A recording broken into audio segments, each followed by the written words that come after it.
Hey guys, and welcome back to the Tutorial Millennial channel. In this video, I'm going to be showing you how you can stop seeing like trends on explore settings that you are not interested in on Twitter. So you are going to go to the search tab over here, and for instance, you have a topic that's trending and you are not interested in it. For instance, business proposal.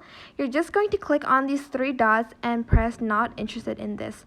Thanks, refresh this page to update these trends. If I refresh the page, the trend won't be there anymore. You can also press these three dots and press this trend is harmful or spammy, but I'm not gonna do that because I don't find it I don't know, I don't find it spammy or harmful, but that is if you find a trend that is spammy or harmful, you can for sure select that button. But that is basically it for this video. I hope this tutorial was helpful for you guys.